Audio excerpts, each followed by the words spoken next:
Bonjour à tous les amis de Corporate Women in Leadership. Je suis très heureuse de vous retrouver aujourd'hui pour parler d'un sujet passionnant, l'intelligence émotionnelle. Je vais avoir la chance pour parler de ce sujet de recevoir cet après-midi deux femmes d'exception. Tissou Touré qui va nous parler en direct de Conakry et Nabou Fall qui va nous parler de Abidjan sur ce sujet, donc l'intelligence émotionnelle. On va apprendre plein de choses. Et j'ai hâte qu'on puisse échanger. À partir de maintenant, vous êtes en live sur le Facebook Live de Corporate Women in Leadership. Donc, vous pouvez commencer à nous poser des questions dès que vous en aurez envie. Et pour commencer, eh bien, une petite vidéo pour vous remontrer qui nous sommes chez Corporate Women in Leadership.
Alors bonjour à tous, je vous le disais il y a un instant, j'ai la joie d'accueillir aujourd'hui Tissou Touré et Nabou Fall.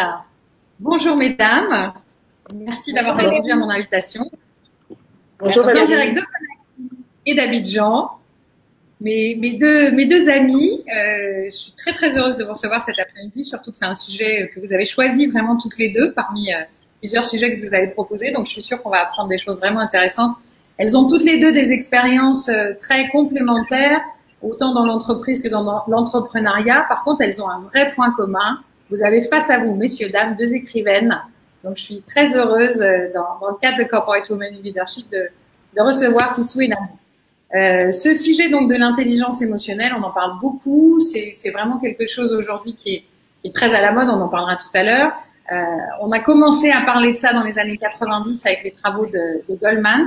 Mais aujourd'hui, qu'est-ce que ça veut dire l'intelligence émotionnelle? Qu'est-ce que ça veut dire pour nous, que ce soit à titre personnel, que ce soit dans l'entreprise, que ce soit pour une organisation ou dans l'entrepreneuriat?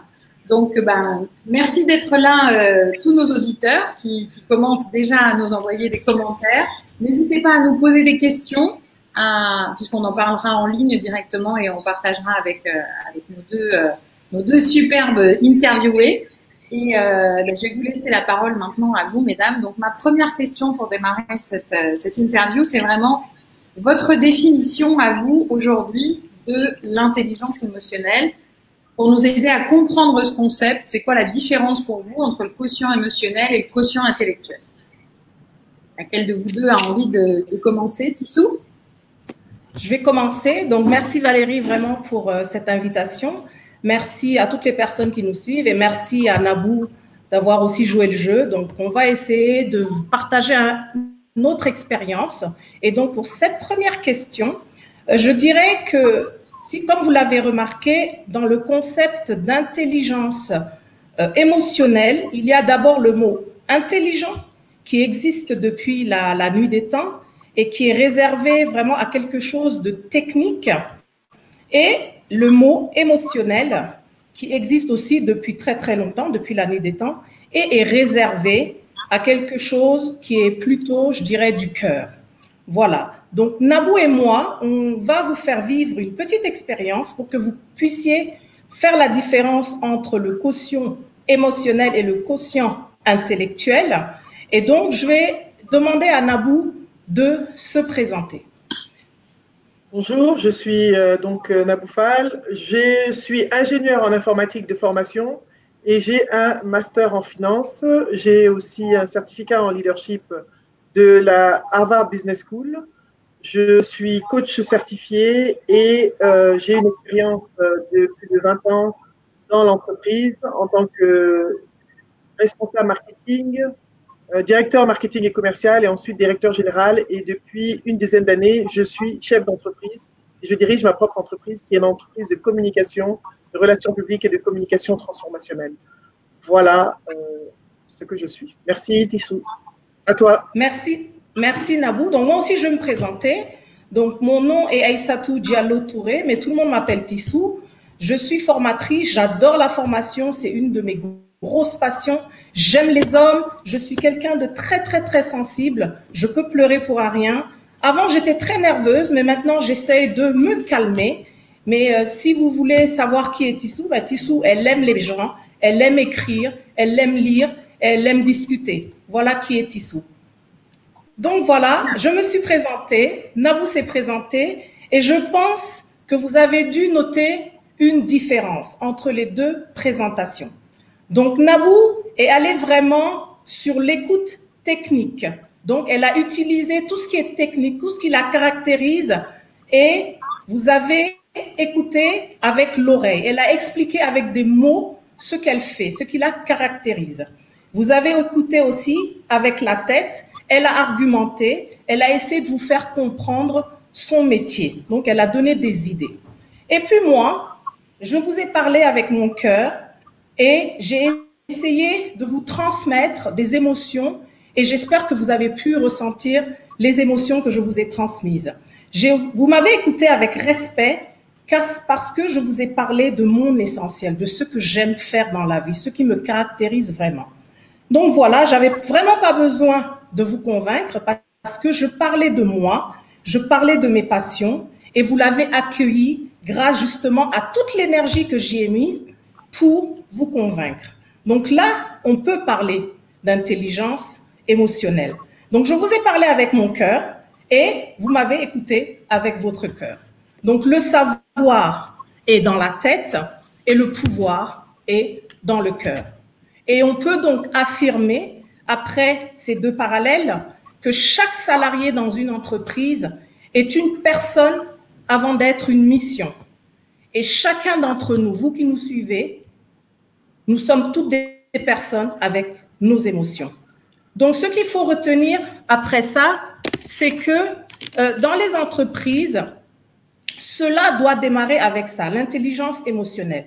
Donc, une entreprise qui est drivée par la technique uniquement, elle n'a pas besoin de parler d'intelligence émotionnelle parce que justement, si elles ne reconnaissent pas d'abord les personnes avant les missions, ça ne sert absolument à rien. Et vraiment, les entreprises aujourd'hui qui réussissent mettent au cœur de leur stratégie l'humain. Et je vais vous donner un petit exemple de ce qui m'est arrivé une fois pour que vous puissiez mieux connaître, faire la différence vraiment entre l'émotion et le reste. Donc un jour, j'ai eu un petit problème avec un de mes collaborateurs, mais vraiment un gros problème, et je lui ai demandé une demande d'explication. Ça ne lui a pas plu, il a fait sa demande, mais dans l'équipe, ça n'allait plus. Il n'y avait plus de communication, il n'y avait plus rien. Et il a fallu que je trouve un moyen de rétablir justement cette communication et de rétablir ce lien qu'il y avait entre nous. Donc, ce que j'ai fait, j'ai essayé de me renseigner un peu autour de moi pour savoir c'était quand son anniversaire. Et j'ai profité lors d'une formation j'ai commandé un gâteau. Donc, la formation se passait dans un hôtel. J'ai vu le directeur de l'hôtel et cette personne a accepté de me faire un gâteau et nous lui avons souhaité un joyeux anniversaire tous ensemble. Quelque chose qui l'a vraiment surpris et ému. Et je suis encore allée plus loin. C'était quelqu'un vraiment qui se donnait à fond dans son travail. Maintenant, dans la vie, en entreprise, il peut y avoir des problèmes, mais il se donnait à fond. Et ce que j'ai fait, je l'ai proposé pour qu'il soit meilleur employé pour le mois qui était en cours. Donc voilà un peu ce petit exemple pour vous faire prendre conscience de l'importance de l'intelligence émotionnelle au sein des organisations. Donc je vais donner la parole à Nabou qui va aller un peu plus en profondeur. Merci Tissou. Merci Tissou, merci Valérie. Une fois qu'on sait pourquoi c'est important pour les gens, je reviens vers moi en tant qu'entrepreneur. Est-ce que je me connais? Est-ce que j'ai conscience de qui je suis? Est-ce que je connais ma personne? Parce que souvent, on ne sait pas qui on est. Et quand on ne sait pas qui on est, on ne sait pas comment réagir par rapport aux autres. Donc, est-ce qu'on a conscience de soi? La conscience de soi est extrêmement importante dans l'intelligence émotionnelle. L'intelligence émotionnelle demande qu'on se connaisse et qu'on sache ce qui nous fait réagir et qu'on sache comment réagir face à certaines situations. Je vais prendre des exemples. Quand on a des clients, par exemple, on sait que certains clients sont difficiles, on sait qu'on peut être assez nerveux. En sachant qui est le client, en anticipant ses réactions émotionnelles et ses réponses émotionnelles, et en sachant que nous aussi, nous ne pouvons pas supporter un certain type de comportements qui peuvent amener certaines réponses négatives de notre part, on peut revenir sur nous-mêmes et réfléchir avant de réagir. C'est aussi cela veut donc dire avoir de l'empathie et comprendre les autres, tout comme Tissou l'a expliqué tout à l'heure, comprendre, se mettre à la place de l'autre. L'empathie, avoir de l'empathie pour les autres, c'est extrêmement important et je pense que dans la période dans laquelle nous sommes, l'empathie est une clé de notre fonctionnement. Il y a aussi s'auto-motiver. Est-ce que j'ai assez d'intelligence émotionnelle pour me motiver à faire ce que j'ai à faire, pour me motiver à accomplir les choses que je dois accomplir? Donc, ce sont des exemples qui, même si j'ai les compétences pour faire les choses, comme je l'ai expliqué, j'ai la formation, la compétence et l'expérience, mais est-ce que j'ai l'intelligence émotionnelle qu'il faut pour pouvoir aller vers l'accomplissement? Quel que soit notre niveau de connaissance, notre niveau de formation, si on n'a pas de la motivation pour faire les choses, c'est-à-dire une intelligence émotionnelle qui nous permet d'avancer, on ne peut pas. C'est pour ça que vous verrez souvent les entrepreneurs qui réussissent ne sont pas forcément ceux qui ont fait les plus grandes écoles, ceux qui ont les plus grands diplômes.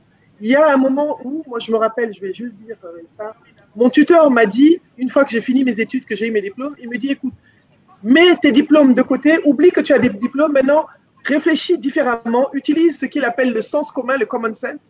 Et le sens commun, c'est en fait l'intelligence émotionnelle. Comment je réagis par rapport à une situation vécue, par rapport à une réalité. Ce sont des choses, ce n'est pas dans des livres, mais maintenant, on a modélisé ça, Dan Goleman l'a modélisé, et on peut, en développant, en agissant d'une certaine façon, on va le voir tout à l'heure, développer son intelligence émotionnelle. Merci. Merci à vous deux. Alors, si je reprends bien, moi, ce que j'en entends dans ce que vous dites, en gros, 4 étapes. D'abord, j'identifie, moi, mon vécu émotionnel. Je vais m'autoriser à exprimer mes émotions, comprendre celles de l'autre aussi pour pouvoir communiquer avec lui. Et ça permet tout ça de réguler les émotions, de désamorcer les conflits, de faciliter la coopération, en fait, pour pouvoir entrer en relation, parce que ce que nous a montré votre petit jeu, votre petite expérience, mesdames, c'est que Tissou, elle a créé du lien tout de suite avec nous, à la différence de Nabou qui s'est mis plus en distance. Et effectivement, aujourd'hui, on va passer à notre deuxième question, mais l'intelligence émotionnelle, c'est un sujet à la mode. Et donc, pourquoi, à votre avis, c'est aussi important? Donc, je vais commencer aussi. Donc, déjà, au-delà d'être un sujet à la mode, l'intelligence émotionnelle est quelque chose de très important et d'essentiel. Donc, l'humain est plus important que la technique et doit être mis, comme je l'ai dit tout à l'heure, au cœur vraiment de la stratégie de l'entreprise pour espérer de fonctionner en tout cas correctement. Donc, c'est l'humain qui va porter l'initiative, c'est l'humain qui va porter le test and learn. Donc, lorsqu'on met en place un nouveau produit ou un nouveau service, on le teste, on apprend et on essaie de calibrer. Et c'est l'humain aussi qui va être au cœur de l'intelligence de situation, au plus près de l'action. Donc, lorsqu'on est face à une situation, c'est la personne qui est la plus proche qui peut intervenir. Donc, on vous donnera tout à l'heure d'autres exemples. Et donc, on se rend compte que la technique, en fait, ne suffit plus parce qu'elle est portée par les process, par la recherche de zéro défaut, si on peut donner des exemples. Et l'entreprise ne peut plus se suffire à ça seulement. Donc, elles doivent passer du monde de la technique au monde de l'humain. Donc, les entreprises se sont concentrées depuis très, très longtemps à délivrer en fait des processus qui se basaient uniquement donc, sur la performance. Ceci était valable dans un monde qui était vraiment certain et où on mettait en place une certaine planification. Aujourd'hui, on est dans un monde très volatile, vraiment incertain, et nous sommes obligés d'oser, si je peux m'exprimer comme ça, d'oser faire les choses autrement, d'apporter de nouvelles idées. Et donc, apporter de nouvelles idées, là, c'est un exemple, lorsque j'ai parlé tout à l'heure d'intelligence de situation au plus près de l'action. Lorsqu'on est face à une situation, que les process ne suffisent plus, il faut que la personne qui est vraiment le plus proche de cette situation puisse trouver, trouver une solution. Donc, je vous donne juste un exemple. Un jour, je devais faire une formation et il me manquait pas mal de matériel pour faire cette formation-là. Et les process sont tellement longs pour faire un achat. Donc, qu'est-ce que j'ai fait? J'ai décidé d'aller moi-même acheter ce matériel-là et je me suis fait rembourser tout simplement pour que je puisse tenir ma formation. Donc là, c'était juste pour vous montrer qu'on est dans un monde on ne maîtrise plus les choses. N'importe quoi peut arriver, donc il faut vraiment s'adapter. Et toutes ces choses, donc oser faire les choses, apporter de nouvelles idées, c'est porté justement par l'humain. L'humain à travers son intelligence personnelle et à travers son intelligence émotionnelle et pas forcément l'intelligence technique comme vous l'a montré tout à l'heure Nabou lorsqu'elle s'est présentée. Donc, si les entreprises veulent créer de la valeur ajoutée, donc elles sont obligées d'aller dans le champ de l'humain et donc prendre en compte et adopter l'ensemble de la personne, donc avec ses émotions, ses énergies, enfin son énergie, ses envies et l'ensemble des autres éléments qui sont, eux, assez peu maîtrisables, mais qui font de la personne, justement, la ressource complète dont l'entreprise a besoin. Donc, voilà en gros ce que j'avais à vous dire au niveau de l'entreprise. Nabou va vous donner quelques exemples au niveau perspective entrepreneuriat. Merci beaucoup, Tissou. Quand on est un entrepreneur, on doit avoir des compétences sociales, des compétences humaines, parce que nous devons pouvoir tisser un lien avec le client. Si on ne crée pas de lien, donc d'où l'intelligence, l'importance de l'intelligence émotionnelle. Et souvent, vous voyez des personnes qui réussissent très bien en affaires, qui n'ont même pas de diplôme, mais qui sont d'excellents business personnes, d'excellents entrepreneurs. C'est parce que ces entrepreneurs-là n'ont peut-être pas le QI que vous avez, n'ont peut-être pas les compétences scolaires que nous avons, ni les diplômes, mais ils ont le sens des relations, ils ont le sens de l'influence, ils savent communiquer avec les personnes, créer un lien, ils ont un leadership naturel qui leur permet de s'imposer et surtout, ils apprennent à écouter. Quand on est entrepreneur, si je n'écoute pas les clients, si les clients ne savent pas, si je ne sais pas ce que les clients veulent, et quand je parle d'écouter, ce n'est pas forcément quelque chose qu'ils me disent, mais écouter dans l'environnement, je ne peux pas percevoir leurs besoins et je ne peux pas les servir. Donc, c'est extrêmement important pour un entrepreneur de développer cette intelligence émotionnelle de façon à pouvoir générer et créer du lien direct avec ses clients potentiels. Et il doit aussi, au sein de son entreprise, un entrepreneur, pour qu'il puisse avoir une équipe qui adhère à son projet, il doit pouvoir être à l'écoute des autres, il doit aider les autres, former ses collaborateurs, les former d'une certaine façon, de façon à les embarquer et à ce qu'ils l'accompagnent dans son projet. C'est ce qu'on appelle tout bonnement aujourd'hui du leadership. Il faut aussi se connaître assez pour pouvoir se maîtriser, parce que quand on a des clients, des fois, c'est pas toujours facile. Ils peuvent venir avec un certain comportement, mais ce sont les clients et on nous a appris que les clients, c'est eux qui payent nos salaires, qu'on soit dans une entreprise ou qu'on soit entrepreneur. Donc, c'est extrêmement important de développer ces compétences, de savoir qui l'on est, de comprendre cette notion de façon à pouvoir se gérer personnellement, se gérer et gérer ceux autour de nous afin de développer notre business, de créer un réseau parce qu'on dit qu'il n'y a pas de business sans réseau, le networking est important. Et les gens qui ont énormément de relationnel, qui ont du réseau, qui ont des personnes autour d'elles, ce sont des personnes qui disposent d'un certain quotient émotionnel assez élevé. Donc, ce n'est pas quelque chose, peut-être pour certaines personnes c'est inné, mais ce n'est pas quelque chose qui ne peut pas être développé, c'est quelque chose qui peut être développé. Ce n'est pas parce que je l'ai ou Tissou là ou Valérie là que vous ne pouvez pas l'avoir. Vous pouvez l'avoir, il suffit de savoir quels sont vos points forts, vos points faibles en termes d'intelligence émotionnelle. Et nous allons voir tout à l'heure comment est-ce que vous allez pouvoir développer ça. Valérie? Merci, Tissou et Valérie. Merci à toi, Nabou. Je me posais juste une question complémentaire à ça, mesdames, parce qu'on parle d'environnement. Dans des environnements où on a de plus en plus une génération Y, Z, l'intelligence émotionnelle, elle est encore plus importante. Pour l'avoir vécu, moi, en entreprise, j'ai le sentiment que c'est des gens avec lesquels il est plus facile de communiquer encore en utilisant l'intelligence émotionnelle. Tu réponds? Tissou? Oui. Nabou? Ok.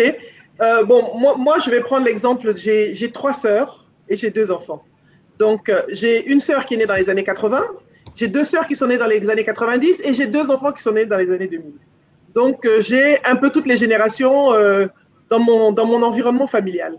Et je vois une de mes sœurs qui n'arrive pas à toujours bien communiquer avec ma mère parce qu'en fait, ma mère est dans l'ancien schéma, le schéma qui pouvait encore fonctionner avec ma génération, alors qu'elle est ce qu'on appelle une milléniale, donc les X, Y, Z, et qu'il faut plutôt aller dans un autre sens avec eux pour pouvoir avoir gain de cause et pouvoir se faire entendre.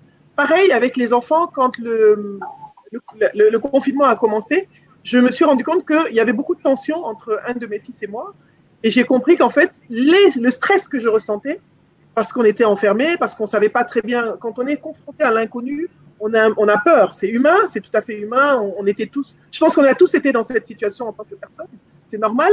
Et on ne se rend pas compte que les gens qui vivent avec nous aussi ressentent la même chose que nous. Donc, quand j'ai commencé à comprendre qu'en fait, il se posait des questions, il est parti passer son examen, le centre d'examen est fermé à cause du Covid, quand est-ce que je vais passer l'examen? Donc, chacun à son niveau donc, a ses problématiques, donc il faut les adresser avec l'intelligence émotionnelle, reculer et puis observer et discuter de façon différente et demander, comme je dis, la phrase clé de l'intelligence émotionnelle, c'est qu'est-ce qui ne va pas, comment ça va? Mais comment ça va avec vraiment un vrai, pas comment ça va pour qu'on me dise oui, ça va, ça va. Donc, comment ça va réellement? Ou qu'est-ce qui ne va pas réellement pour qu'on puisse en discuter les causes d'un côté et analyser et voir comment on trouve un terrain d'entente ensemble et on arrive à trouver des solutions. Ok, merci Nabou. Et pour compléter, oui, en fait, je ramènerai ça aussi au niveau du management dans une entreprise. On ne manage plus les hommes comme on les manageait il y a quelques années. Comme si, pour revenir sur la génération X, Y, Z, pardon, avant, c'était vraiment du descendant. On te dicte ce que tu as à faire, tu le fais. Aujourd'hui, on est avec des personnes qui s'intéressent à tout, qui ont des émotions, qui les expriment. Donc, s'il faut ramener ta question complémentaire à ça, on est obligé, même au niveau du management, d'adapter le management aujourd'hui dans les organisations et prendre en compte justement l'intelligence émotionnelle. Voilà, okay. Valérie. Merci à vous deux. Alors, quels sont les moyens justement de renforcer cette intelligence émotionnelle? Parce que comme tu le disais tout à l'heure, Nabou, certains sont peut-être nés avec ou en tout cas ont cette facilité à pouvoir exprimer leurs émotions. Alors parfois, on peut les exprimer, mais peut-être un peu trop en vrac. Et puis, tu as d'autres personnes en face de nous qui sont incapables d'exprimer la moindre émotion et qui, pour le coup, souffrent de ne pas pouvoir le faire. Donc, comment on peut renforcer et muscler notre intelligence émotionnelle pour tous les profils qu'on peut rencontrer en face de soi et puis pour soi-même? Bah, ça tombe bien. Hein. Ouais. Pardon, vas-y. Alors, je pense que ce qui est très important en tant que personne, c'est de poser, de s'écouter. On ne s'écoute pas. On est pris dans un tourbillon de mouvements. Ce que j'ai aimé dans cette période, c'est que ça nous a forcé tous à nous poser. Et le fait de se poser nous amène à une introspection, comprendre certaines choses, certaines douleurs, certaines réactions mal placées qu'on peut avoir, certaines émotions qui nous envahissent quand il se passe quelque chose, et essayer de comprendre des fois leur origine et essayer de voir comment on peut les surmonter et est-ce que la réponse que l'on donne habituellement est une bonne réponse. Je prends un exemple, quelqu'un se fâche contre moi et il y a eu un moment où quand on te disait oui, quelqu'un est fâché, tout de suite tu te stresses. Et maintenant, je suis arrivée au point où j'ai compris que si la personne est fâchée, des fois, c'est pas parce que j'ai fait quelque chose, c'est parce qu'elle est en douleur. Elle a ses propres douleurs, elle a ses propres problèmes. Et comme l'être humain, des fois, ne prend pas ses responsabilités, on cherche toujours un bouc émissaire. Et en général, ces personnes sont fâchées contre moi, ce n'est pas que moi. Il y a des gens qui sont fâchés contre la terre entière.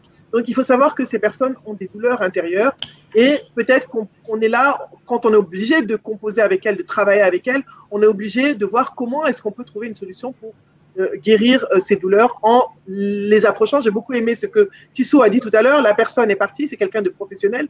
Comment est-ce que je le gère? Je lui fête son anniversaire, j'organise, je lui donne une responsabilité. Donc, on ne va pas dans le même sens parce que si on va tous dans le sens négatif ou on donne des réponses négatives, on n'aura pas de solution. Donc, c'est se mettre au-dessus de certaines choses, mettre les égos de côté, ce que nous ne savons pas toujours faire parce que l'ego, c'est quelque chose qui nous drive et qui nous amène que des problèmes, et mettre au contraire notre intelligence émotionnelle au service de l'autre en nous comprenant, en comprenant les autres, mais aussi en écoutant les autres, en les écoutant, en étant beaucoup plus patient.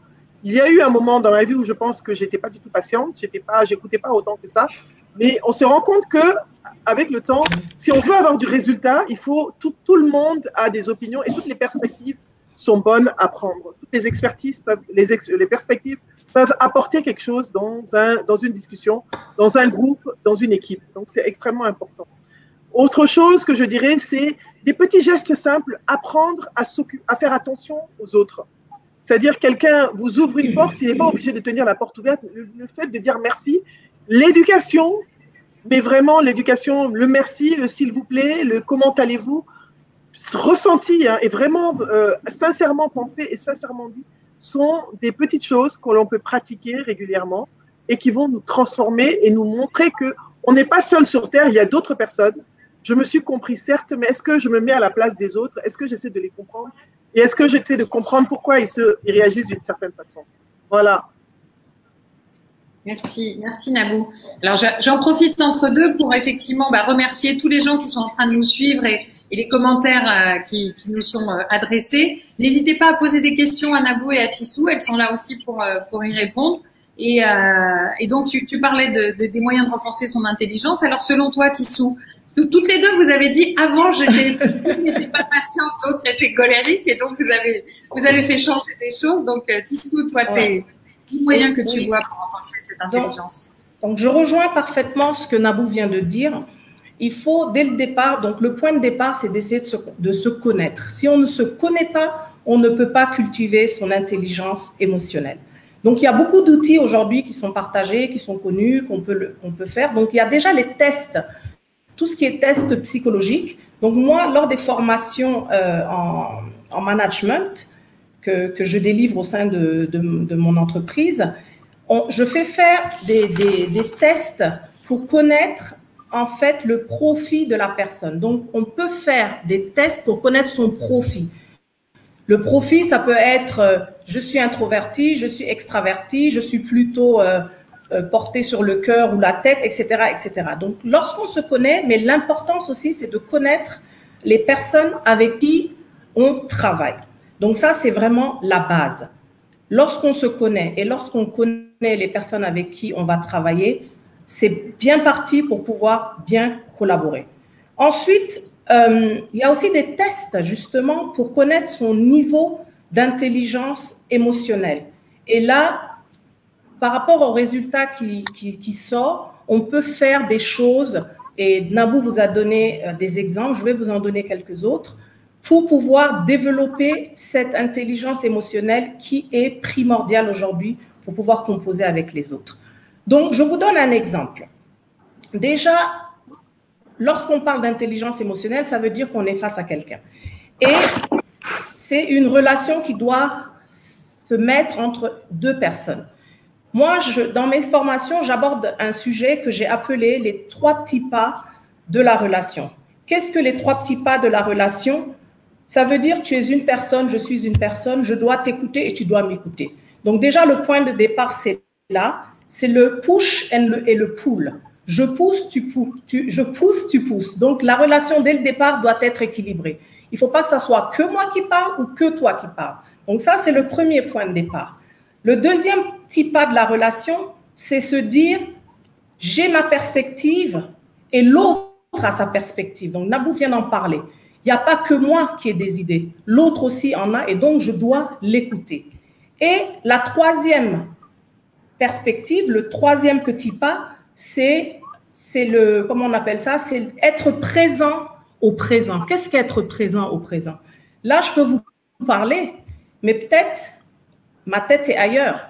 Et donc, il n'y a rien de pire qu'un collaborateur, par exemple, je donne l'exemple d'un collaborateur qui vient voir son manager, qui va commencer à discuter, mais il est perturbé par autre chose. Donc, lorsque vous devez discuter avec quelqu'un, soyez présent au présent. Donc, consacrez-vous vraiment à fond sur cette personne-là et montrez-le. Donc, ça, c'est vraiment la base.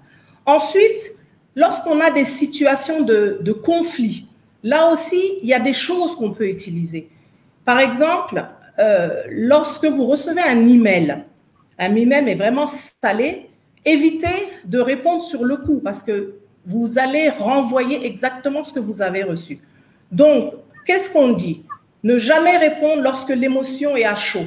Donc, vous avez 21 jours, justement, pour pouvoir régler ce problème. À partir du deuxième jour, l'habitude ne sera pas prise. Donc, vous allez tout le temps répondre mal aux personnes qui sont en face de vous. Donc, il faut vraiment, comme l'a dit Nabou, se remettre en question, s'écouter, faire une introspection et en cas de conflit, elle en a parlé, utiliser une communication non violente. Après, il y a des outils, il y a le DESC, D-E-S-C. Bon, on n'a pas beaucoup de temps pour qu'on rentre dans les détails, mais c'est de vraiment parler par le positif, dire ce qui vous a dérangé en utilisant un ton positif pour que la personne puisse se mettre au même niveau que vous. Voilà. Donc, je ne sais pas si... il y a aussi le stress. On peut parler du stress aussi dans cette situation-là. Et là aussi, il y a des techniques qui existent pour justement gérer son stress, pour ne pas donner son stress aux autres. Voilà, en gros. Et ça, c'est vraiment difficile. Comme elle l'a dit, on travaille sur nous.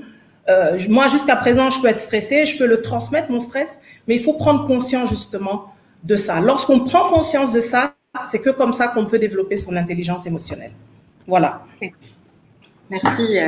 Merci à vous deux. Alors effectivement, à vous entendre, on voit bien tout l'intérêt que ça a aujourd'hui, notamment quand on gère des gens qui sont plus jeunes et qui ont vécu, qui ont cette capacité à pouvoir exprimer leur ressenti, à pouvoir avoir besoin de créer du lien, avoir besoin de trouver du sens dans leur mission aussi.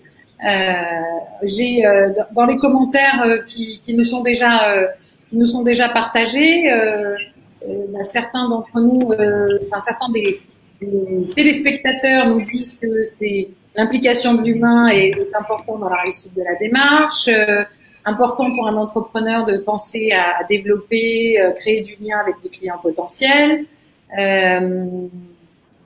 Mettons l'humain au cœur de tout, écouter les critiques pour s'améliorer, demander l'avis de nos clients pour répondre à leurs besoins, ça devrait être une vraie philosophie pour les entrepreneurs. Et Myria qui nous dit c'est ça le leadership, se débarrasser de son ego, être à l'écoute de tout le monde. On a juste à être un être humain bien vivant et dans l'instant présent comme vous le disiez tout à l'heure. Alors pour le coup la suite logique de tout ça c'est quels sont les bénéfices tangibles pour soi, pour son équipe et pour l'organisation si on est manager dans une société ou si on est entrepreneur comme toi Nabou. Alors moi, pour moi en tant qu'entrepreneur, je pense que je suis plus en harmonie avec moi-même. Donc le fait je suis même à la recherche maintenant de feedback. C'est-à-dire il y a eu un moment où dans l'éducation on ne savait pas faire la différence entre le feedback et la critique. On réalise que quand quelqu'un nous fait du feedback, c'est pour nous aider à grandir. Donc je suis même demandeuse de feedback. Donc je suis en harmonie, je grandis plus, j'ai plus de confiance en moi-même parce que je sais que personne n'est faillible et c'est humain d'avoir ces émotions. Parce que souvenez-vous bien que nous toutes, autant que nous sommes ici, il y a eu quand même des moments, en tout cas moi dans mon éducation, je pense que Tissou a eu cette éducation, c'est que nous sommes issus d'une éducation où on nous disait il ne faut pas montrer ce qu'on ressent. Moi, je suis Peul, et chez les Peuls, on doit toujours faire semblant d'être bien, tout va bien, on doit toujours rentrer à l'intérieur. Mais à la limite, tu ne dois pas montrer ce que tu ressens. Ma mère me disait même, oui, quand tu accouches, tu ne dois pas montrer que tu souffres. J'ai dit, alors là, ça ne sera pas avec moi. Donc, c'est un peu tout ça. On assume ce qu'on ressent, on assume ses émotions, on assume ses douleurs, on assume, on a le droit de dire, on m'a brisé le cœur, on a le droit de dire que j'ai mal. Non seulement ça nous nourrit, on assume ce qu'on en est, il y a plus d'authenticité, on développe une authenticité en tant que personne qui n'a pas de prix, parce qu'on est soi-même, et surtout, on a une confiance en nous-mêmes qui est assumée, on a une maîtrise, une meilleure maîtrise de soi-même, parce qu'on ne réagit pas au quart de tour. Bon, c'est vrai que ça peut arriver encore de temps en temps, hein, mais on essaie de moins réagir au quart de tour, de mieux se maîtriser et d'être beaucoup plus en harmonie avec ceux qui sont en face de nous, en essayant de comprendre leurs émotions. Donc, c'est une transformation de la personne, en fait. Ça transforme en tant que personne et surtout en tant qu'entrepreneur, ça crée des liens beaucoup plus profonds avec les clients et ça les fidélise quelque part parce que les clients sont un peu comme les gens qui votent pour les politiciens. Ils vont plus vers une personne que vers un produit. C'est vrai qu'il y a un produit, mais si je suis mal reçu, si je ne me sens pas en confiance avec la personne, je vais aller vers quelqu'un d'autre qui a ce produit-là. Voilà. Merci. Issou, ton sentiment à toi sur les bénéfices pour toi, déjà, et puis pour ton équipe et ton organisation. Ok, merci Valérie. Je ne vais pas reprendre ce que Nabou vient de dire. J'ai bien aimé son mot transformer, se transformer soi-même pour aider les autres à se transformer, sans leur imposer comment ils doivent se transformer. C'est une responsabilité que chacun doit prendre, mais qui est essentielle pour pouvoir vraiment cheminer ensemble au sein des organismes, au sein des équipes. Donc, sans reprendre ce qu'elle a dit, tout part de nous. Si on a pris conscience de qui on est et ce qui doit être amélioré, et on se dit qu'on va développer notre intelligence émotionnelle, ça ne peut bien que se passer. Ensuite, on aide les membres de son équipe, on essaie de les connaître et on les guide pour qu'eux aussi puissent vous comprendre et puissent comprendre les autres membres de l'équipe et les autres personnes qui composent l'entreprise. Et donc, les bénéfices sont énormes. Je vais en citer quelques-uns. On a déjà une meilleure cohésion, non seulement une meilleure cohésion dans l'équipe, dans notre équipe, mais une meilleure cohésion au sein des directions, s'il faut l'étaler, et ensuite au sein de toute l'entreprise. Le deuxième bénéfice qu'on pourrait citer, c'est la motivation. Voilà, lorsque tout se passe bien, lorsqu'on arrive à comprendre les autres, on prend en compte leurs émotions, parce que de l'émotion, il en faut. Il ne faut pas fuir ces émotions. Donc, ça ne peut que renforcer cette motivation-là, parce que l'autre va se dire « je suis compris » et donc va oser aller dire. Je vous donne juste un exemple. Moi, lorsque j'ai un différend avec quelqu'un au sein de l'entreprise, j'aime pas le garder. Parce que lorsqu'on garde, comme je l'ai dit tout à l'heure, ça nous détruit intérieurement et on n'arrive plus à faire quoi que ce soit. Donc, je prends le temps, comme je dis, de digérer, de passer du stade chaud à arriver au tiède. Et au moment du tiède, on peut aller vers cette personne et lui parler. Donc, on dit souvent la nuit porte conseil. Moi, je dirais la nuit nous aide vraiment à savoir comment aller voir cette personne-là et lui parler. Donc, vous voyez, si nos émotions sont comprises, si le dialogue est établi au sein des organisations, la motivation peut être là. Ensuite, ça va aussi aider l'engagement des personnes au sein des entreprises. Pas besoin d'aller trop dans les détails. Et lorsqu'il y a motivation, lorsqu'il y a engagement, la productivité, elle augmente. Donc, je pense que toutes les entreprises aujourd'hui, toutes les PME et même au sein des familles, l'intelligence émotionnelle doit être mise au devant. Voilà. Pour moi, Valérie. Merci beaucoup, Tissou. Alors, on a une question qui est bien en lien avec ce que vous venez de dire toutes les deux et que je voulais vous partager. Une question d'Aïssatou qui nous dit en situation de conflit, comment savoir qu'on fait face à un problème lié au manque d'intelligence émotionnelle dans un groupe ou entre deux personnes? Votre avis, mesdames, là-dessus? Moi, je dirais que c'est la réaction qui va vous faire comprendre que quand une réaction est disproportionnée, quand une réaction est émotionnelle, vraiment émotionnelle, elle n'est pas basée ni sur des faits, mais basée uniquement sur certaines émotions. Vous savez que c'est un manque d'intelligence émotionnelle. Vous pouvez être en conflit professionnel, pas en conflit, en désaccord, ou ne pas être d'accord sur le même sujet, mais ce n'est pas forcément pour cela que vous devez être des ennemis. Vous savez très bien ce qu'on dit des politiciens, ils ne sont pas d'accord devant tout le monde, mais le soir, ils mangent tous ensemble, ils vont au restaurant ensemble. Donc, c'est pas parce qu'il y a avec les politiciens, Nabou. Quand il y a une divergence... Non, je ne suis pas dans ça. Quand il y a une divergence d'opinion, une divergence d'opinion entre deux personnes, ce n'est pas parce que Valérie, je ne suis pas en accord avec toi que je vais t'insulter ou m'énerver ou ou t'en vouloir. Tu as le droit d'avoir une opinion différente. Donc, quand c'est ça, je pense que ce que Tissou a donné comme pas, faire un pas, j'ai beaucoup aimé cette méthode, c'est une façon de trouver un common ground, un point commun qui va vous permettre d'avancer et de dire, OK, moi, j'ai mon opinion, tu as la tienne, mais quelle est l'opinion? Qu'est-ce qui est mieux pour que l'équipe puisse avancer? Est-ce que c'est un groupe? Parce qu'un groupe, ce n'est pas forcément une équipe, mais est-ce que c'est le fait que nous soyons en désaccord, est-ce que ça nous aide à accomplir notre objectif commun? Parce qu'il y a un objectif commun, et si nos conflits nous retardent, nous sommes tous perdants. Donc, il faut essayer de temporiser et de ne pas suivre la personne si la personne réagit, je réagis, on réagit, on ne va pas trouver de solution.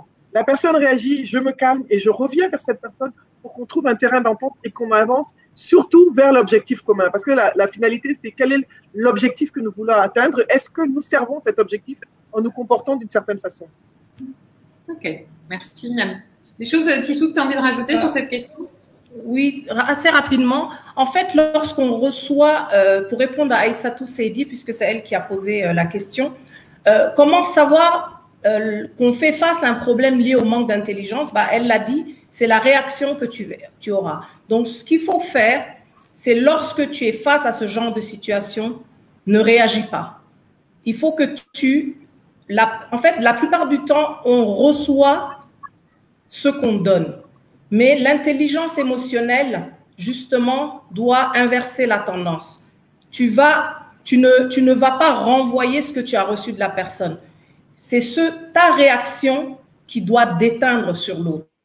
Donc voilà, pour ne pas trop aller dans les détails, puisque Nabou les a donnés. Voilà. Super, merci à vous. Alors, une autre question qui concerne aussi l'entreprise de Soukeina qui nous dit coucou Soukeina, comment crédibiliser l'intelligence émotionnelle en entreprise? Est-ce qu'il existe des référentiels ou des indicateurs de mesure? Tissou. Non, ça c'est toi l'experte. C'est toi l'experte. Écoutez, en entreprise, il y a des tests qui existent. Je pense qu'il y a des sociétés qui existent qu'on appelle et on leur demande de faire un bilan du quotient émotionnel des personnes qui sont là. Et on leur demande, en fonction de ce qu'il manque à l'une ou l'autre personne, on vous donne il y a des profils, ce sont des profils personnalisés qu'on essaie d'améliorer en donnant des directives, en donnant des conseils, en les accompagnant, en les coachant. Voilà, mais il faut que l'entreprise ait cette volonté et que l'entreprise veuille investir dans ce type de démarche. Parce que c'est encore quelque chose que les entreprises ne savent pas encore faire. Exactement. Et tu as parlé de coaching, donc il y a aussi des coachs. Donc Nabou peut nous coacher sur ça, de l'intelligence émotionnelle. Et après, comment est-ce qu'on peut le mesurer? Donc, elle l'a dit, il y a des sociétés qui existent, mais si on doit le faire au sein d'une équipe, on pourrait faire du feedback à ces personnes-là. On sait que tu es parti de là, on a listé comment tu étais au départ, et se faire des points réguliers juste pour discuter peut-être avec la personne. Donc, mais il faut que la personne le veuille et le manager aussi le veuille. Donc, s'il n'y a pas de volonté des deux côtés, ça ne pourra pas marcher. Voilà, pour un peu compléter. Merci Tissou. Quand on parle d'indicateurs de mesure, je pense que l'un des indicateurs aussi, enfin d'autres indicateurs qu'on peut utiliser dans l'entreprise pour mesurer ça, ça va être le niveau d'engagement des gens, ça va être juste du coup le turnover qu'il peut y avoir dans les équipes. Est-ce que les gens sont plus ou moins fidèles à leur entreprise? Tous ces éléments-là, ce sont aussi des éléments qui vont être reliés à des conséquences, on va dire, de cette intelligence émotionnelle dans l'entreprise. Exactement. Oui, très très bon point, Valérie. Le niveau d'engagement est extrêmement important. Je pense que Tissot en a parlé tout à l'heure. L'engagement, la productivité dont Tissot parlait tout à l'heure sont aussi des marqueurs et des indicateurs qui peuvent être assez forts. Il y a des gens qui sont dans des entreprises et il y a des entreprises où les gens démissionnent. Et en fait, c'est parce que le leader, le dirigeant, a un problème d'intelligence émotionnelle et c'est quelqu'un de compétent, mais qui ne sait pas communiquer, qui ne sait pas créer des liens avec ses collaborateurs. Ou que même les gens se renferment sur eux-mêmes et une personne qu'on a connue très joyeuse, très engagée, du jour au lendemain devient quelqu'un d'autre, donc il faut se poser la question. Et c'est très fréquent. Comment ? C'est extrêmement fréquent. C'est très fréquent. Il y a Binta qui nous partage justement et une expérience et une question aussi sur ce sujet qui dit que une méthode qu'elle trouve efficace, c'est d'initier des one-to-one avec les personnes qui l'entourent, aller vers eux, demander des feedbacks sur le ressenti. Qu'est-ce que je fais pas bien et que je devrais faire? Qu'est-ce que je peux faire pour t'aider à t'épanouir davantage dans ton travail? Donc, on revient sur cette importance du feedback qui est un point très, très fort dans l'intelligence émotionnelle dont vous avez parlé. Oui, tout à fait. Et nous, on le fait fréquemment au sein de l'entreprise là où je travaille. Donc, des one-to-one réguliers chaque semaine où notre N+1 nous demande vraiment d'être ouvert et d'être honnête avec lui, quoi, pour essayer de rééquilibrer les choses. Donc, ce feedback est très important. On le fait aussi au niveau de l'incubateur. Donc, j'ai des associés. On est 5 associés et on s'assoit et on se donne du feedback. Voilà, et on sait quel est le point fort de telle personne. On connaît mon point fort et ça nous permet d'être plus efficaces.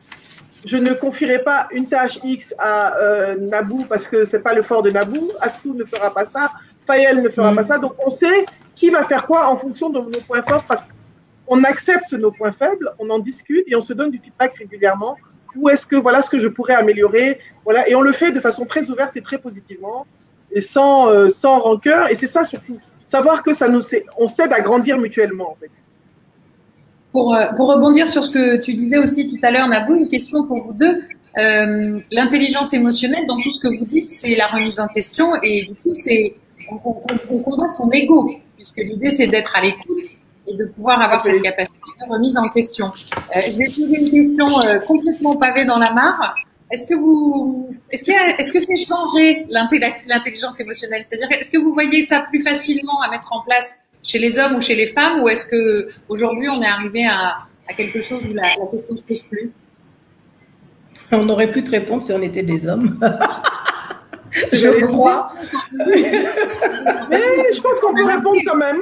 On peut répondre parce que dans la gestion de la crise du Covid, on a remarqué que les femmes leaders les femmes naturellement sont obligées de créer des liens, qu'elles le veuillent ou non. Tu es marié, tu dois créer des liens avec ta belle famille, même si t'énerves. Tu es marié. Les références, c'est que la femme est toujours celle qui fait l'effort dans la relation, d'être sympa, d'être ceci, d'être patiente. Donc, il y a déjà quelque chose qui nous a été inculqué dans les stéréotypes qu'on nous a collés depuis la nuit des temps.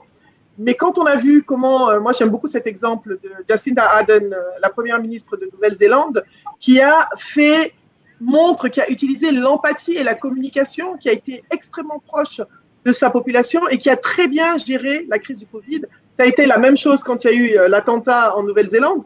On a tous vu sa réaction. Elle a fait preuve d'empathie, de communication. Elle s'est mise à la place des autres. Et c'est comme ça, je pense que les femmes l'ont beaucoup plus naturellement que les hommes peut-être.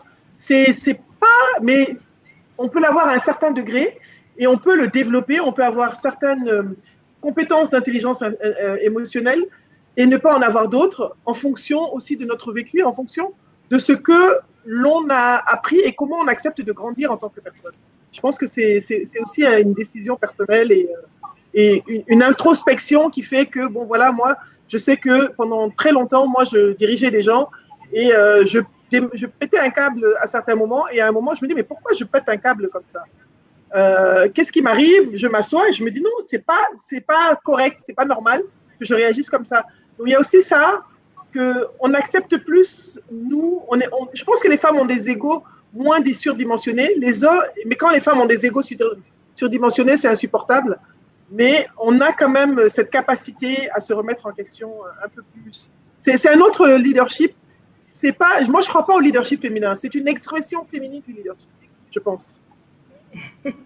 Tissou, ton avis là-dessus, même si tu n'es pas un homme? Les hommes que tu as dans tes équipes, par exemple, ou les managers qui sont autour de toi, est-ce que tu ressens quelque chose de différent dans la pratique de l'intelligence émotionnelle?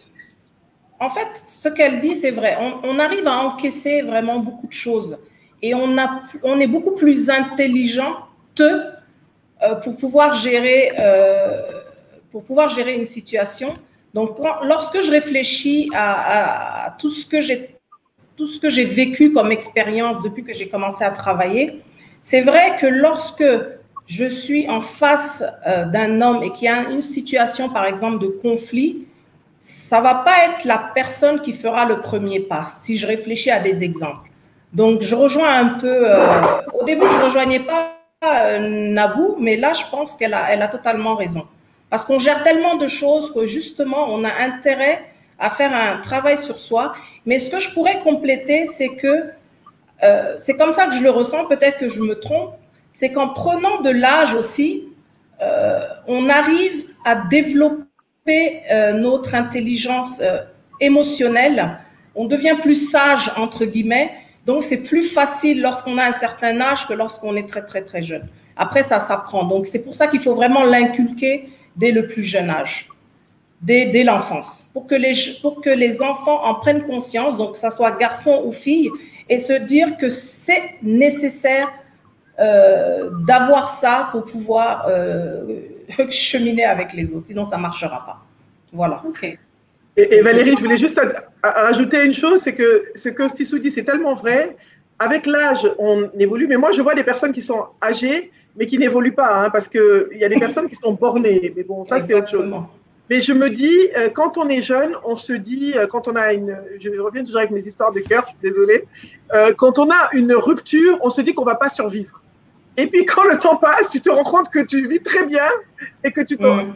Et c'est pour dire, tout ça, ça fait partie de l'apprentissage de la personne. Donc, ce qui nous brise, ce qui a pu nous briser dans notre parcours, sont des choses, si on les utilise à bon escient, sont des choses qui nous aident à nous construire et nous renforcent, et nous rendent beaucoup plus émotionnellement intelligents et nous aident à avancer.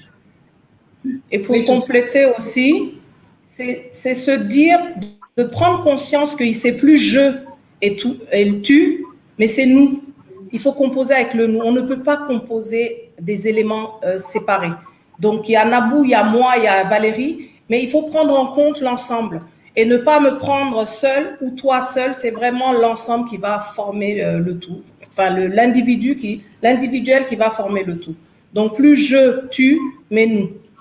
Lorsqu'on arrive à réfléchir comme ça, c'est beaucoup plus facile aussi de développer son intelligence émotionnelle.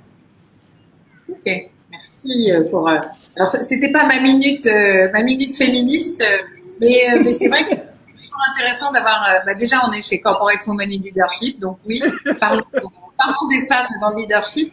C'est toujours intéressant de se dire qu'on peut avoir effectivement des approches parfois un peu différentes et que c'est bien aussi de s'accompagner les uns et les autres quand on a des hommes dans nos équipes, de pouvoir peut-être justement les éveiller encore plus à cette intelligence émotionnelle, quand on a des fils aussi, mesdames, et puis et inversement de grandir en apprenant d'autres choses. Donc on m'a reproché la semaine dernière, un de mes amis m'a dit que j'étais très féministe dans ces interviews, donc j'assume complètement.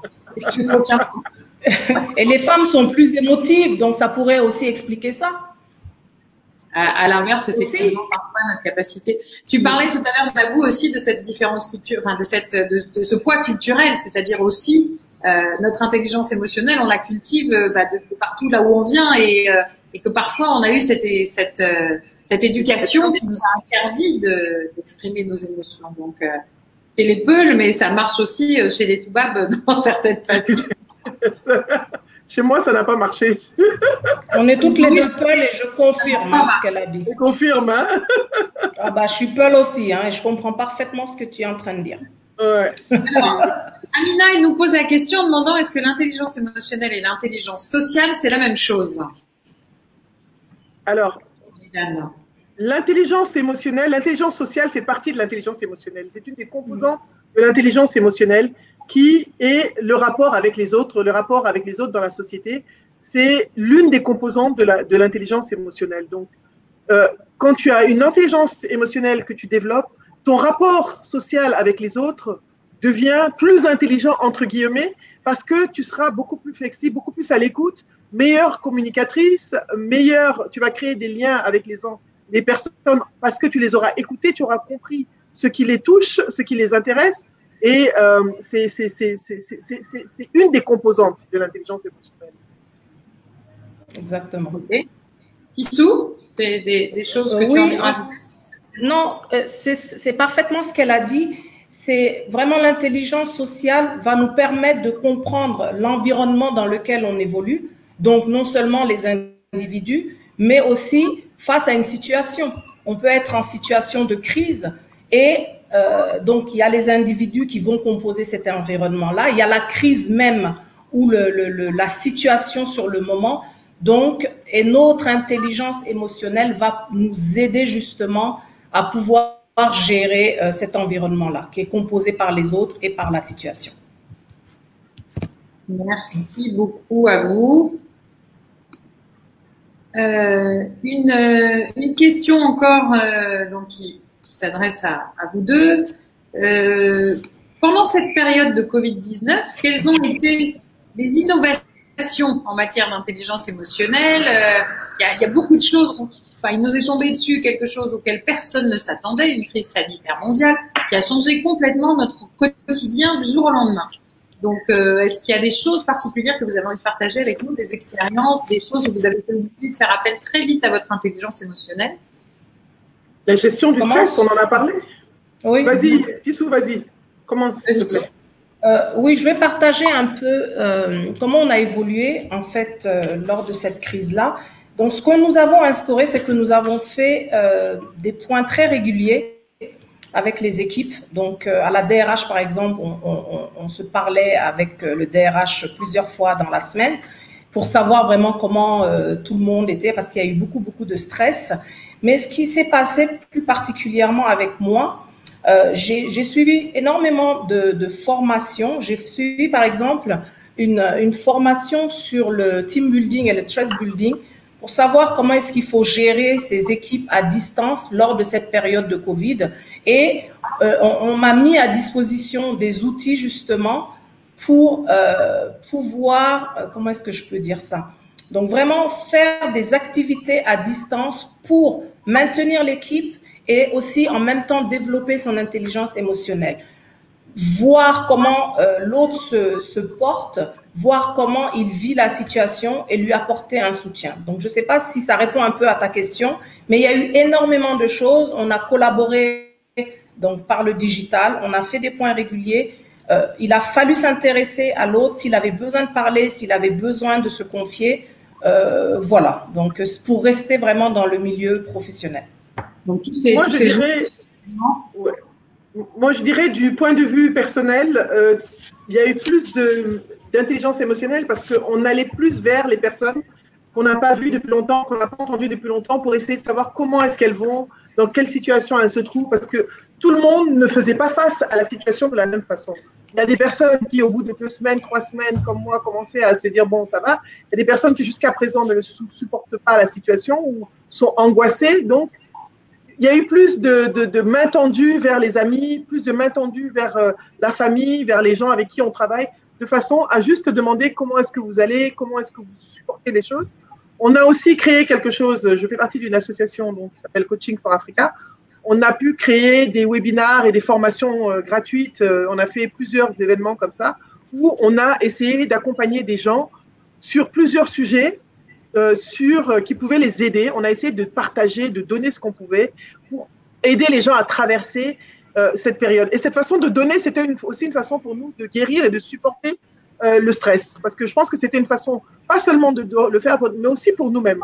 On ne le faisait pas que pour les gens, mais pour nous-mêmes. Et je pense qu'il y a eu aussi, pour moi, beaucoup de... C'est vrai que j'aime beaucoup ce que cette personne a mis, je ne sais pas qui a posé la question, collaboration digitale. On a pu créer pas mal de pistes de collaboration avec plusieurs amis de plusieurs pays. On s'est posé. Donc, quand on est posé, on a pu faire appel à certaines de nos ressources intérieures pour pouvoir communiquer avec les autres. Avant, on est tous en train de courir à droite, à gauche. Mais là, tu n'as nulle part où aller, tu es à la maison. Donc, il faut trouver des occupations, il faut trouver comment est-ce que je peux rentabiliser ça. On a pu trouver ce genre d'événements comme ce que tu fais, c'est très intéressant. C'est aussi des façons de collaboration, de collaborer digitalement, c'est une collaboration, de partager ce que nous avons en commun, d'échanger. En même temps, on donne, mais en même temps, on se fait du bien. Parce que quand la parole libère, c'est une thérapie, entre guillemets. Il y a eu beaucoup. Pourquoi? Moi, je pense que les webinaires qui se multiplient, pour moi, les gens, je ne sais pas si je suis ce que vous en pensez, mais pour moi, c'est comme une thérapie de groupe que la planète est en train de vivre. Voilà. C'est exactement ça. Vous parliez tout à l'heure de conscience sociale qui était l'un des éléments de l'intelligence émotionnelle. C'est vrai que moi, j'ai vraiment eu ce sentiment, par rapport à ce que tu dis, Nabou, de tous ces moments qu'on a partagés, de cette collaboration, de tous ces webinaires, de toutes ces connaissances et compétences qui ont été gratuitement partagées avec beaucoup de gens. Et aussi des mouvements de solidarité naturelle qui se sont créés aussi, même à distance, même sans voir les gens, même en allant aider nos collaborateurs, nos amis, des gens qu'on voyait pas. Il y a vraiment eu un espèce d'engouement extraordinaire qui, à mon avis, boosté l'intelligence émotionnelle de beaucoup. Alors maintenant, qu'est-ce qui va se passer derrière? Qu'est-ce qui va se passer dans le futur? Ça, c'est une vaste question sur laquelle on aura l'occasion sûrement de rediscuter, mais est-ce que ça va perdurer, cette intelligence émotionnelle? Comment on va pouvoir transformer ce qui s'est passé là en quelque chose de positif dans les entreprises, par exemple? Issou, toi, est-ce que tu as déjà des réflexions sur comment demain tu vas passer du statut de... Vous êtes revenu sur place ou les gens sont encore en télétravail? Une partie est revenue, d'autres sont encore en télétravail. On fait des roulements, en fait. D'accord.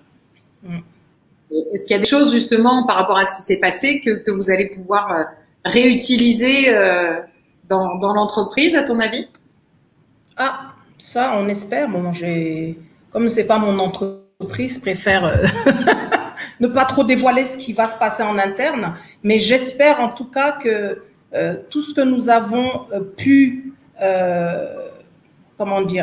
prendre comme expérience lors de cette période de Covid va nous servir justement à transformer notre façon de faire en interne, que ce soit pour une PME ou pour une entreprise, et d'adapter justement ce qui se faisait avant, quoi.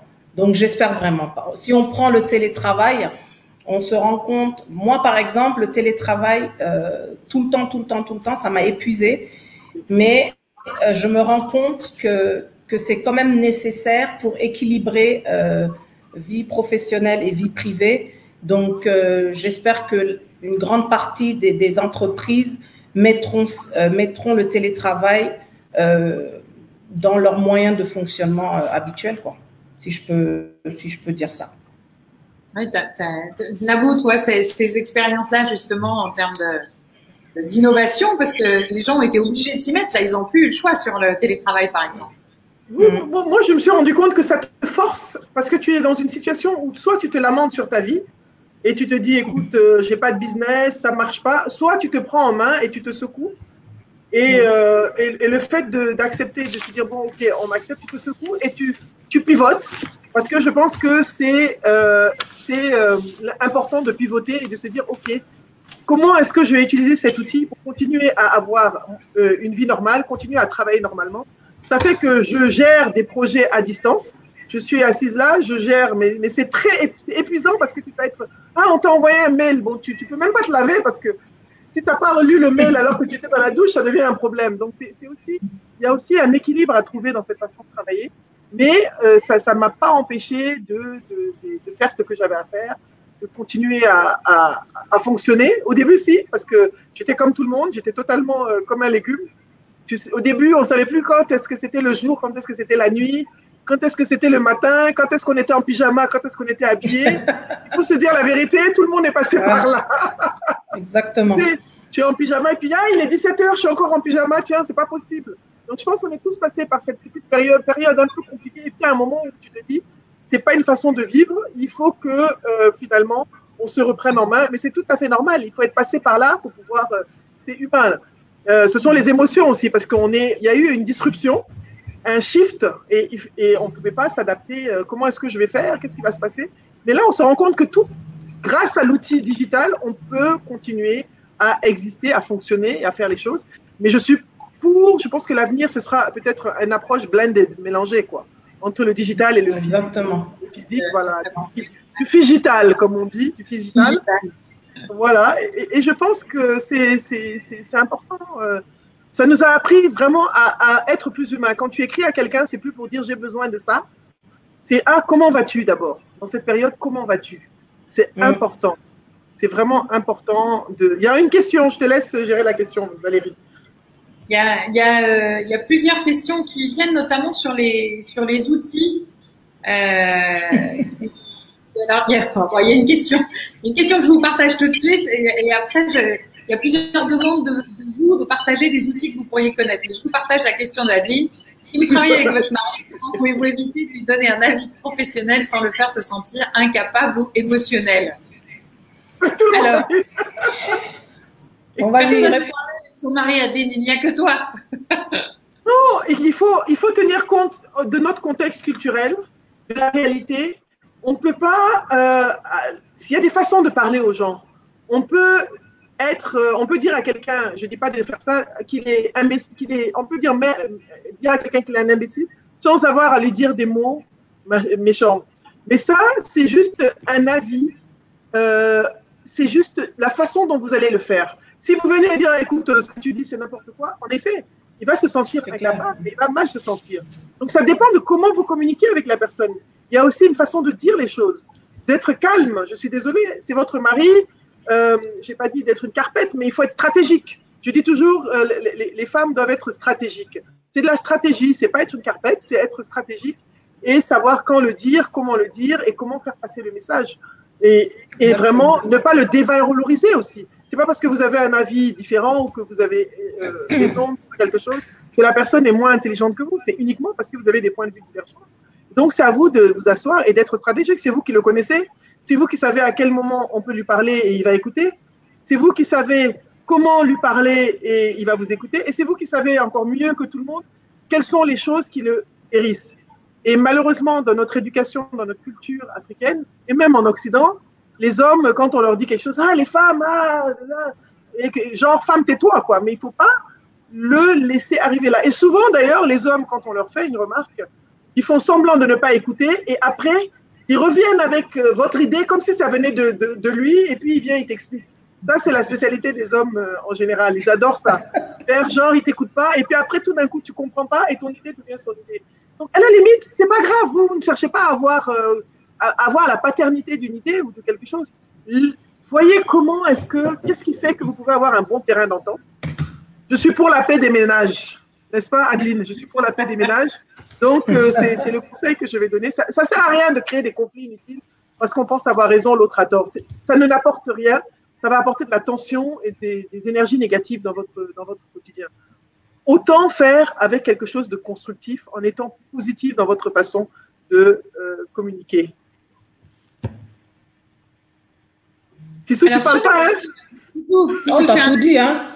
Bah non, tu as tout dit. L'anniversaire de son mari aujourd'hui, elle ne veut pas parler. Ah, voilà. Je ne veux pas le fâcher. Alors, sur la question des outils, il y a une première question de Myria qui nous demande est-ce que la méditation de pleine conscience peut aider à développer notre intelligence émotionnelle?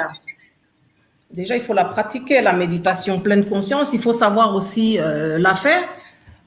Oui, ça pourrait. Bon, moi, je ne suis pas une pro de la méditation, hein, mais je sais que la méditation peut aider à calmer le stress, peut aider à lâcher prise, peut aider à relativiser beaucoup de choses. Donc oui, pourquoi pas? Je dirais pourquoi pas. Je ne suis pas du tout une adepte de méditation pleine conscience, bien que je fasse de temps en temps de la méditation. Mais oui, ça pourrait aider. Qu'est-ce que tu en penses, Moi, je pense que oui. Nabou? Je ne suis pas une experte, mais je pratique la méditation de façon, à ma façon en tout cas. Je prends des processus de méditation, je les écoute. Ça m'aide beaucoup pour calmer mes insomnies comme je suis insomniaque. Mais ce que je veux dire, c'est qu'au-delà de la méditation, il y a aussi la respiration. Exactement. Inspirer, expirer, ça calme. Quand on est vraiment en colère, quand on inspire, on expire et on écoute le rythme de sa respiration. Au-delà de la méditation, ça nous permet de reprendre le contrôle de nous-mêmes. Donc, je ne connais pas, je ne sais pas comment exactement le faire. Je suis comme Tissou, je peux faire de la méditation, je le fais parce que ça me détend, mais je ne peux pas dire que ça peut aider. Mais je pense que ça doit pouvoir, ça ne peut pas être mauvais en tout cas.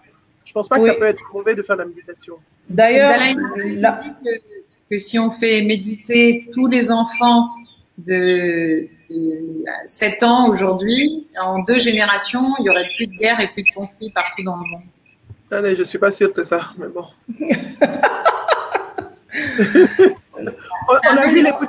on a vu les bouddhistes qui tuent les Rohingyas en Birmanie, donc je ne pense pas que ce soit forcément vrai. Exactement. Et donc, comme elle l'a dit, la respiration, il faut vraiment se créer un rituel, je pense.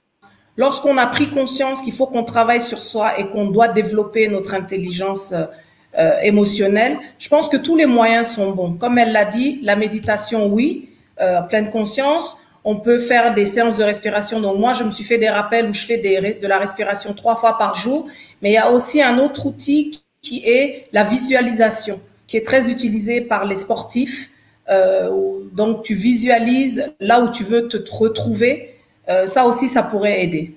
Voilà. Et tout ça, c'est des outils pour gérer le stress. Alors, Néné Youssouf, justement, nous demande est-ce que vous avez des liens à partager pour trouver des outils qui permettent de travailler l'intelligence émotionnelle? Pas particulièrement, mais je pense que Néné, vous pouvez aller sur Internet et vous trouverez des tests. Vous trouverez des tests qui vous donneront votre niveau d'intelligence artificielle. Émotionnelle. Ça fait 2 fois aujourd'hui que tu le dis. Oui, ça fait 2 fois que je dis intelligence artificielle.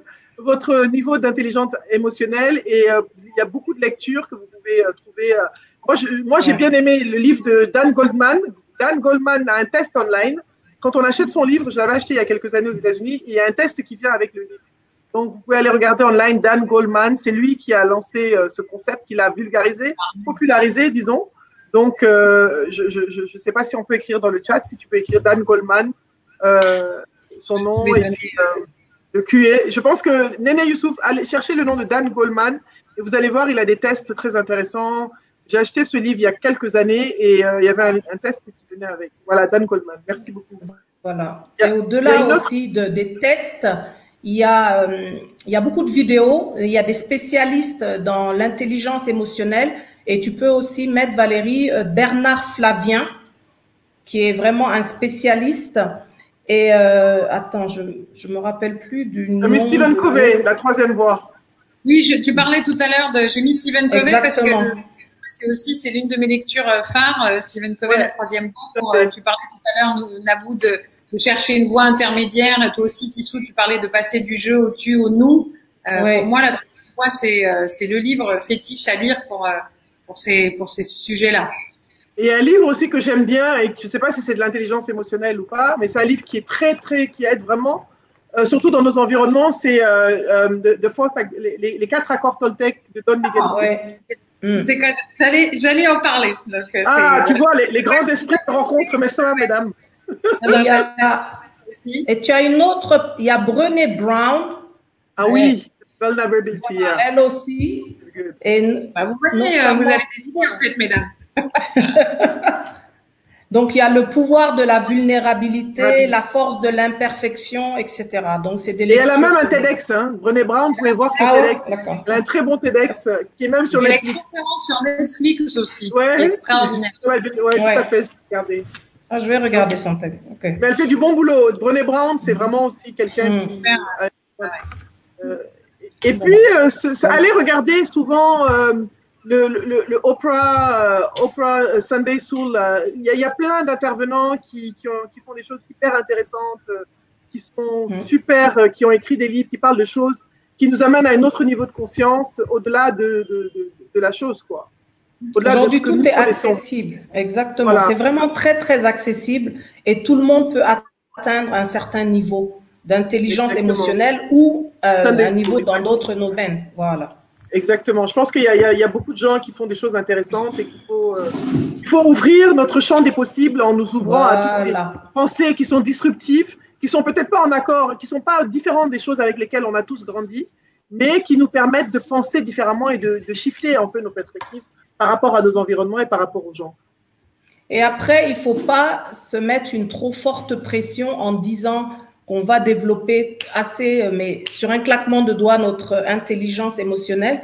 Et si je peux vous donner, donc ça, je l'ai pris de Bernard Flavien, qui dit le miracle, enfin, pardon, la clé de l'intelligence émotionnelle, c'est un miracle à la fois. Donc, ne pas se dire qu'on va faire les miracles tout ensemble en même temps. Donc, c'est vraiment un miracle à la fois. Donc, ça, c'est la clé de l'intelligence émotionnelle. J'aime beaucoup ça, Tissou. Ça, c'est une belle phrase. C'est une belle phrase, Tissou. Merci de la partager avec nous. Ah, je peux vous en partager d'autres. Hein. Je dirais encore, comme Tissou, je rebondis sur ce que Tissou a dit, on ne peut pas être à 100% émotionnellement intelligent. On fait ce qu'on peut faire, mais l'important, c'est pas une destination, c'est un processus. C'est pas une destination, c'est un processus. C'est un processus.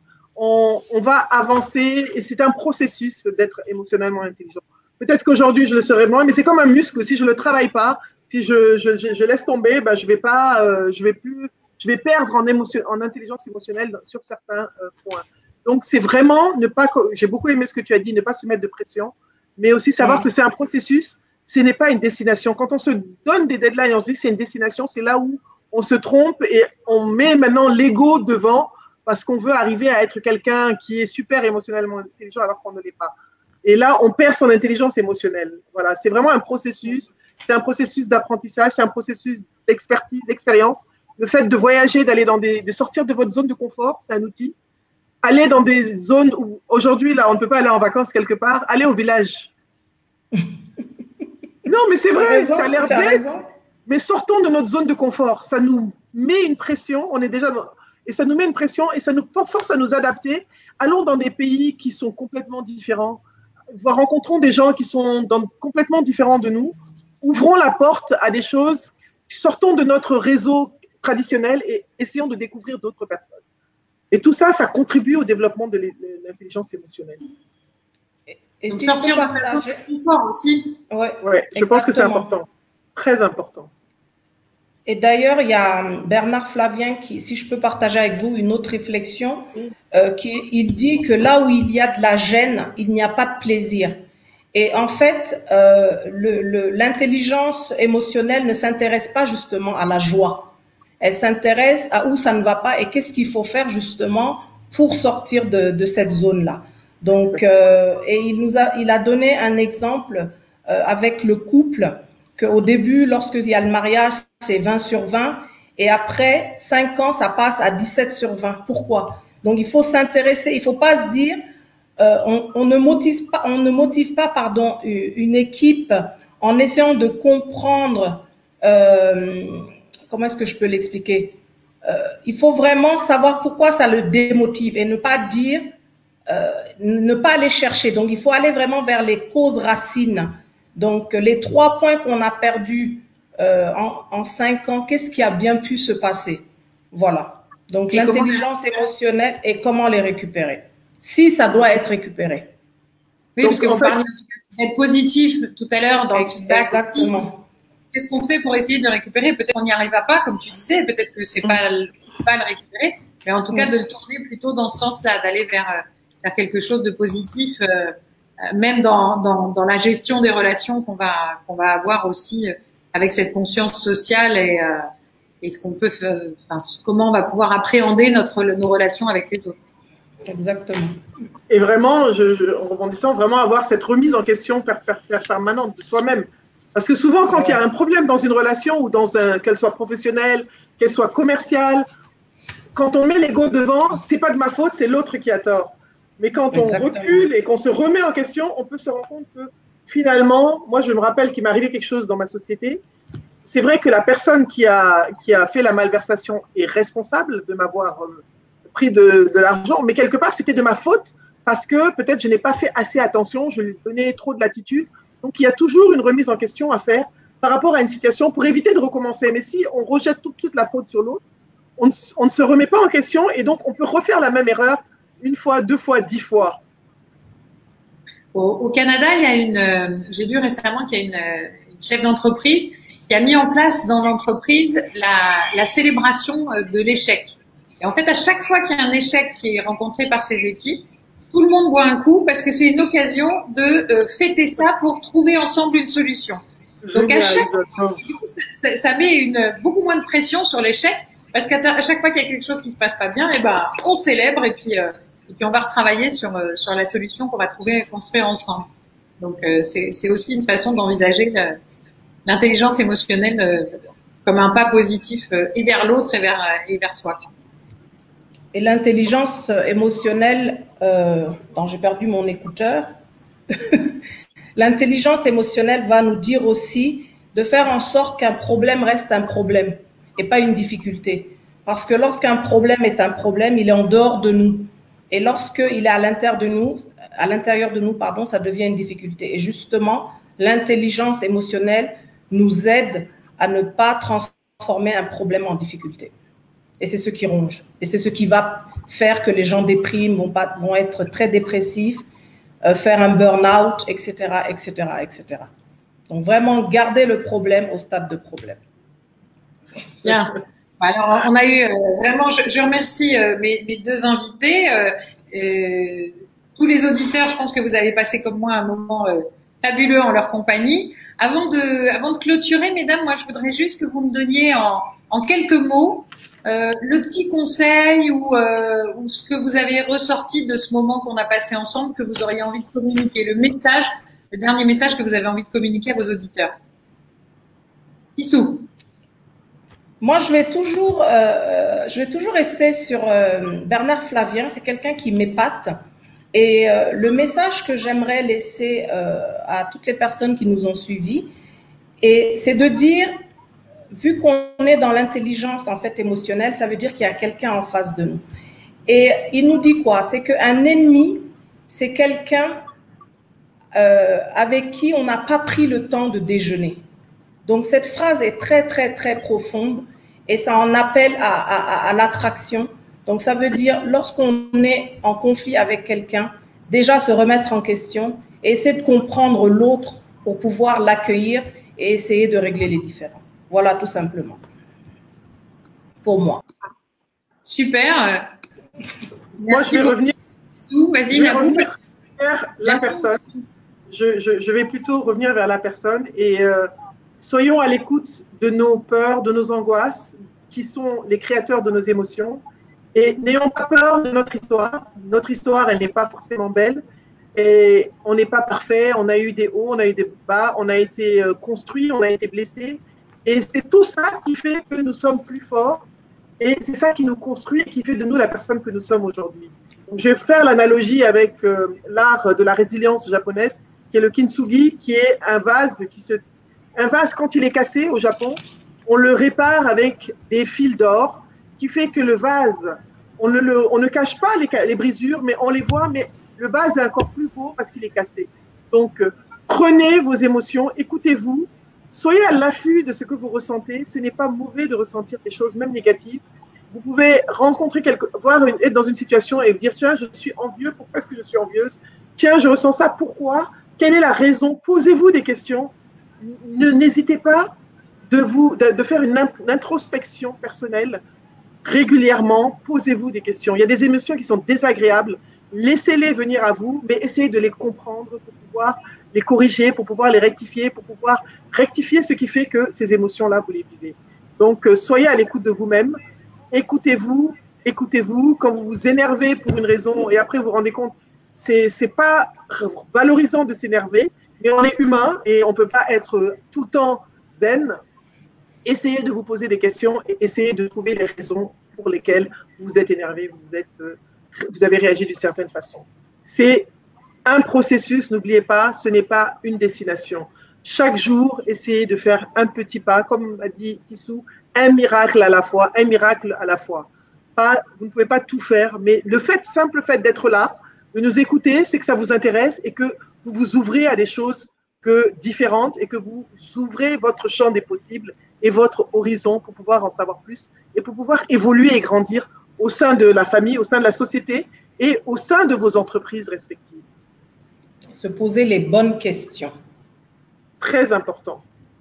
L'essence même. Moi, je pense que l'intelligence émotionnelle, aujourd'hui, on en a bien parlé, on a appris des tonnes de choses. Moi, j'ai passé un excellent moment avec vous et justement cette capacité à créer du lien que vous avez toutes les deux, ça a donné un moment de tapis volant aujourd'hui. Je trouve qu'on a vraiment parlé de sujets qui étaient profonds, qui étaient forts.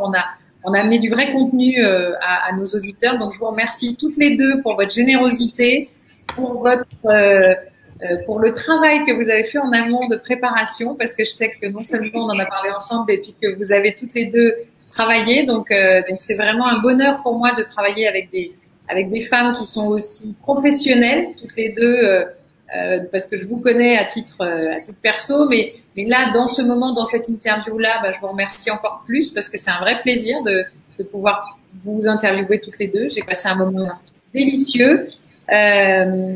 Merci à tous nos auditeurs et aux gens qui nous ont suivis aujourd'hui et qui j'espère ont appris plein de choses. Et puis merci à toutes les questions que vous avez pu nous envoyer et auxquelles Nabou et Tissou ont répondu. J'espère que vous nous retrouverez dans 15 jours sur le prochain sujet de Corporate Women in Leadership. On va parler de personal branding dans l'entreprise et de savoir comment on passe au niveau d'après dans sa carrière, comment est-ce qu'on trouve du travail en ces périodes compliquées. Donc, vous aurez deux nouvelles intervenantes et peut-être même un intervenant puisque on m'a demandé d'être moins féministe. Et puis, c'est bien aussi de faire participer les hommes sur nos sujets. Et en tout cas, merci à vous deux de ce moment. Merci de votre générosité. Je me répète, mais merci de votre intelligence émotionnelle, mesdames. C'était un vrai... Merci. Merci beaucoup, Valérie. Merci à toi. Merci Valérie. Merci, Nabou. On vient juste de se connaître. Mais c'est comme si on se connaissait depuis toujours. Depuis toujours. On a travaillé toutes les deux en coulisses pour vous offrir ça. Voilà. Merci beaucoup. Merci à toutes les personnes aussi qui nous ont suivis. Oui, vraiment. Merci à vous. Merci à tous les gens qui nous ont suivis aujourd'hui. Donc, c'était Valérie Renard pour Corporate Women in Leadership. Et merci encore de votre participation. Ce live se termine. Donc, retrouvez-nous dans 15 jours. Et retrouvez-nous aussi les jeudis pour la version anglaise des différents thèmes à 15h le jeudi après-midi. Et à très bientôt. Et Corporate Women in Leadership, comme vous le savez, ce sont des événements. Pour cette année, malheureusement, il n'y aura pas d'événement présentiel, mais en tout cas, on vous retrouvera en 2021. Donc, c'est aussi pour ça que l'intelligence émotionnelle et la collaboration digitale nous permettent quand même de pouvoir venir vers vous et de partager avec vous. Mais en tout cas, on va terminer avec cette vidéo pour aussi vous remontrer qu'est-ce qu'on fait chez Corporate Women in Leadership. Et puis, à très bientôt, à la semaine prochaine. Et merci de votre fidélité. À bientôt. Bye. Bye. Bye.